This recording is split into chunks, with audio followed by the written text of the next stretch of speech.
Set!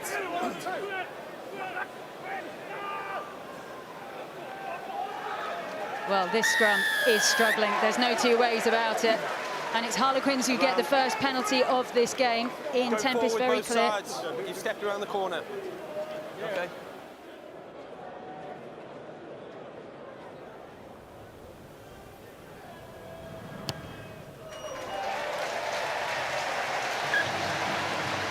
Well, what a nice way to relax the nerves for the home side. Nice fly into the air by Obertoya. There's a lot of pressure coming down that wing as well.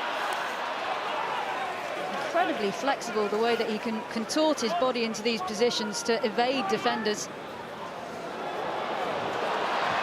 Here we go again. Pass outside, and this time it's Marchant who's managed to find space. Morris in support. And it is Morris who goes over. Harlequins get the first try of the Premiership Cup as Aaron Morris ducks down. You said it, didn't we? You just can't give that back three any space. It's a lovely pass out from Heron to begin with. A little bit of pressure from Morris. Doesn't Chisholm do well to get to the outside, and then they've just got gas, gas, gas, and great support back on the inside.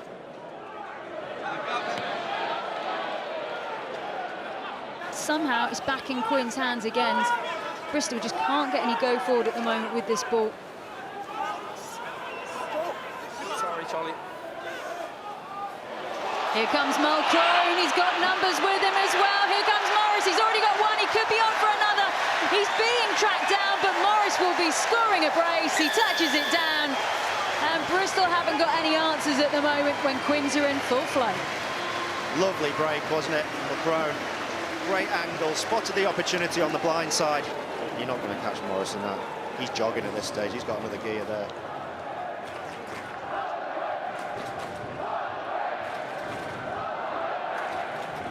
Trying to set something up here. Tight in the forwards appears to be the instruction for now. Stop shouting. Release.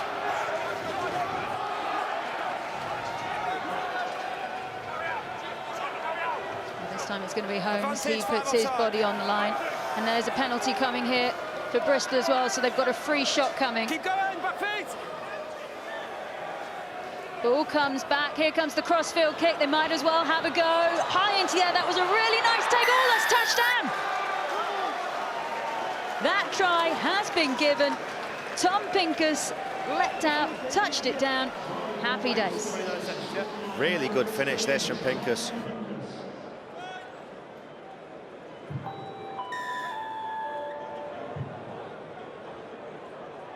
Bristol then take the ball quickly. They weren't interested in setting anything up there. They're looking for a little bit of spark as this game just comes towards its final few minutes. Pushes out to the far side. It's Quins who've managed to get it now. Obertoya, he's jumping out of tackles. He's got Lauday on his shoulder. Here they still go. Evans manages to hold on the ball. And there you go. Mulcrone finishes it off. The player of the match who really sparked Quins to life. And he's going to finish proceedings here as well with a try. This is what Quins will want to be doing week in, week out for the next 9 months. If they do this, they sort their defence out, they've got a real opportunity this year to be a challenger, not only in this competition, but when the Premiership kicks off in October as well.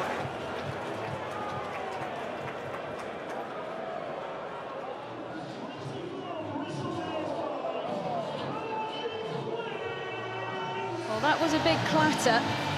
Everyone seems to be okay at the back of it, but here comes from nowhere, Prothero for Bristol. Can he finish on a flourish?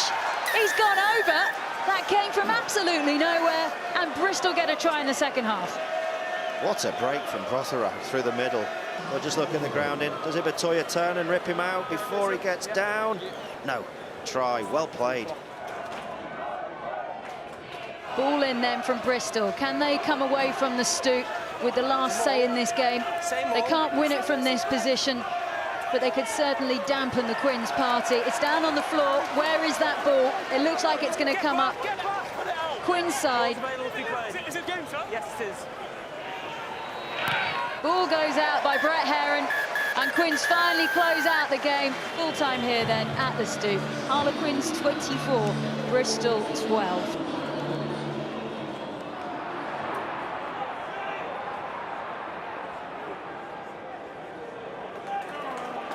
Penalty coming at the moment to Exeter. Maunder goes in digging.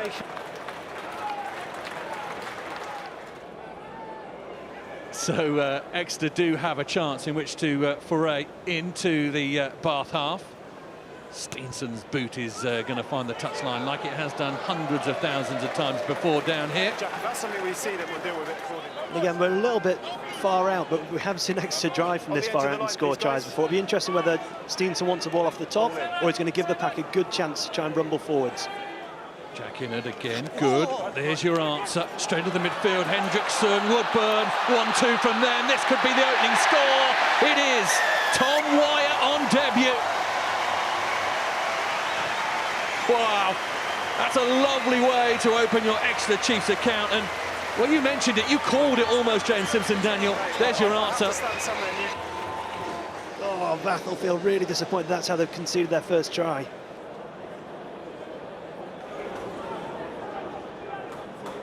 Yanis Kirsten, he plays the ball back. Steenson, Bath are going backwards. Here is James Short taking on the Bath defenders. Slowed down by Bath, but illegally so, says the referee. Penalty advantage. Kirsten again will put his shoulder down and bang on the door.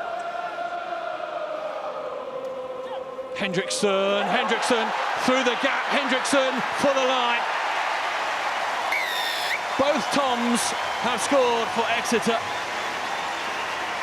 And that one looked a little bit simple, a missed tackle, and Exeter reaped the benefits. It was literally one missed tackle, and I suppose it's a mismatch, but at the same time you've got to give credit to Hendrickson. He's run very hard at an outside shoulder.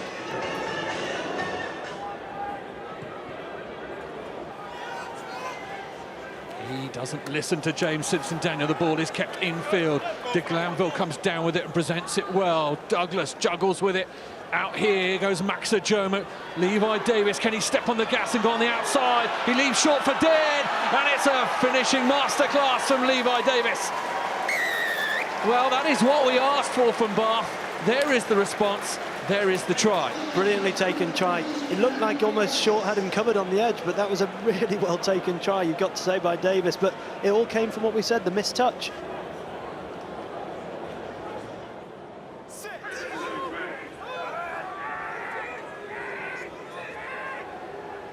Stronger scrum from Bath, and it's Ali Brew who puts his boot through the ball. And Harvey Skinner's first job is to retreat and then kick the ball back. Yeah, okay. De Glanville, to the try scorer. Levi Davis, he's away again. Men on the inside. De Glanville onto Chris Cook. This could be try number 2 for Bath. Well, your wish is their command. A strike play from the return kick, and Bath are in again. Hasn't he been class? You know, you move the ball into a wide channel, you think they've got it covered, and again, it's a quick step and a handoff, and the fend, I think he's fend off Hendrickson, who we've talked about this game. He's a very strong ball-carrying defender. Set!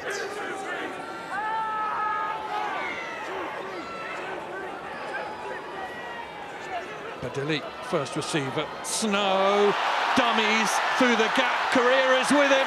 Barry Correa, the man from Kiribati, born in Micronesia, made in Exeter and Devon. Lovely score for Barry Correa on debut. Schooled down here, and now scoring tries down here. Lovely break from Joe Snow.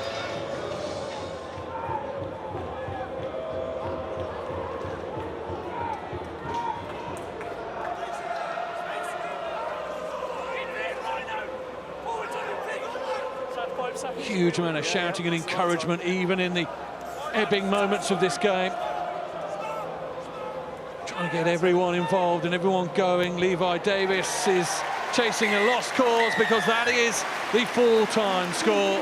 Exeter Chiefs 28, Bath 14. London Irish ran out at Kingsholm in their first match since promotion from the Championship last season against a youthful-looking Gloucester side. But the hosts Young Guns held their own in the opening quarter. After penalties were traded, a slick Gloucester move was finished off by Jacob Morris, who was part of the plate-winning Sevens squad last weekend. But the Cherry and White's 8-3 lead was soon extinguished. A powerful driving maul saw hooker Ross McMillan crash over, and straight from the kick-off, the visitors struck again. Irish number 8 Albert Tuisui went on a rampaging run before a basketball-style offload sent George Knott clear, and the lock just had the legs to dot down for a 15-8 lead. 2 tries in 2 minutes for the Exiles. McMillan rumbled over again for his second try to extend the lead to 14, but the hosts hit back with a try straight from the Gloucester playbook. Swift hands inside their own 22 set Aaron Hinckley off and running. The open side flanker charged past several defenders and had the gas to finish. 22-15 at half-time. The Exiles' lead was wiped out 2 minutes after the break. Fly half Lloyd Evans intercepted a loose pass and ran through unopposed, with his own conversion levelling the scores for Trevor Woodman's men. But the visitors' more experienced lineup soon got on top. Scrum half Scott Steele nipped through for the bonus point score. Steele then added his second try, and Irish soon added style to their forward substance. Ben Loader's arcing run and inside ball fed Connor Gilsonan, who touched down for a 44-22 lead. With Irish's Danny Hobbs-Awayemi in the bin, Gloucester's youngsters combined beautifully to grab their own try bonus point. Lewis Rees-Zammit scampering through to at least give the Shed something to cheer. Irish, though, had the final say with their 7th try of the afternoon. The driving maul again doing the damage, with Steele grounding for his hat-trick. 49-29 to Irish, who are off to a flyer in Pool 2.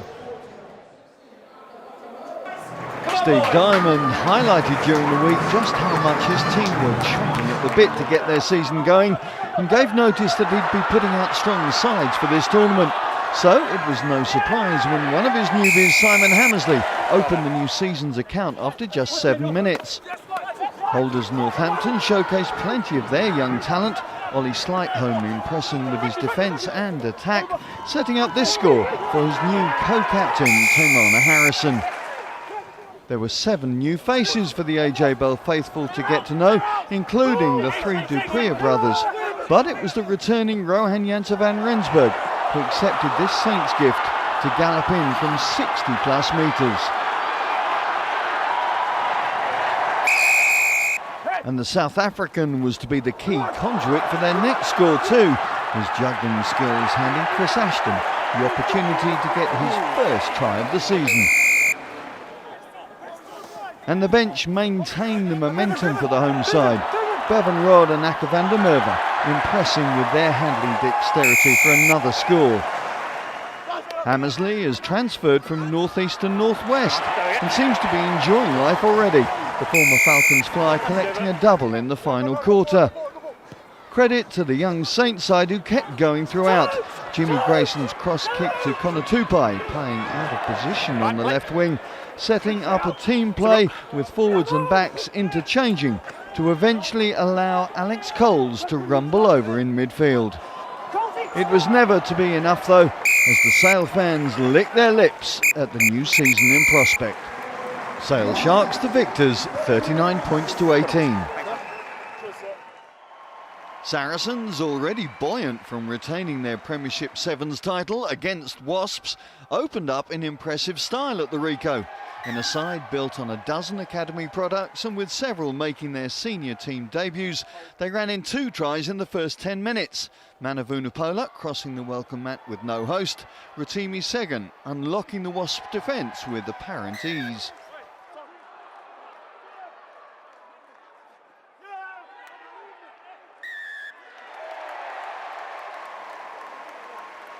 But Saracens had their 3rd try just over the half-hour mark when fullback Elliot Obotoyimbo was on hand to make the most of Charlie Watson's bust. Wasps number 8, Alex Reeder, celebrated his return to action with a score just before the break. And when debutant back rower Thibaut Flamand barged his way over shortly after half-time, Wasps were back within a score of their visitors. Sarries skipper Whiteley kept the points coming from the tee though, and his team showed flair and purpose as their new Springbok Damien Willemse danced through to set up Sagan's second. Try number 5 went over shortly after.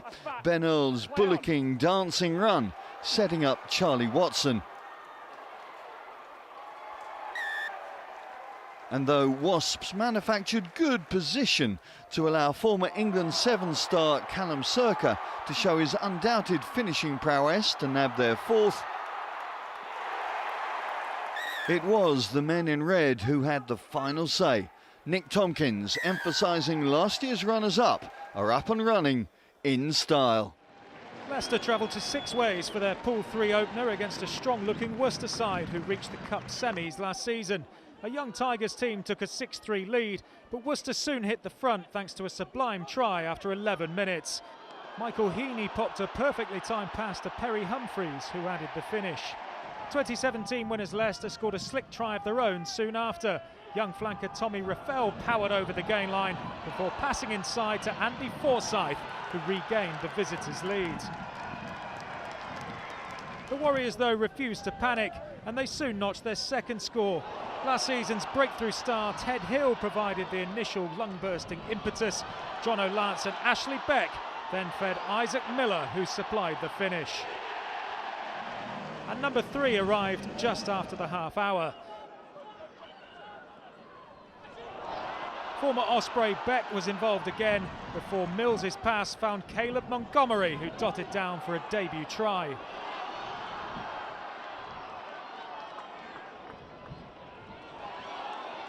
And the bonus point arrived before half-time.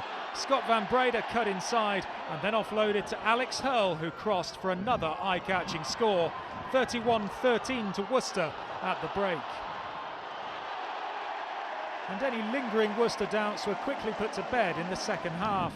Hill sliced through some despairing Tigers tackles. Heaney then kept the move ticking before Beck notched the try his performance deserved. Leicester are 8-time winners of this competition, but their youngsters were being given a lesson. Farai Mudariki barged through Ifeanyi Boladao for the Warriors' 6th score. A penalty try soon followed.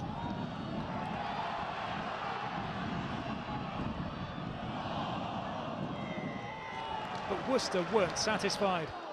Jamie Shilcock powered over for try number 8. Tigers were well beaten, but they at least managed an impressive consolation. Boladao skied through for Johnny McPhillips to cross the whitewash to make the scoreline a little more respectable. Worcester's 4th victory in a row against Leicester, 57-23 at 6 ways.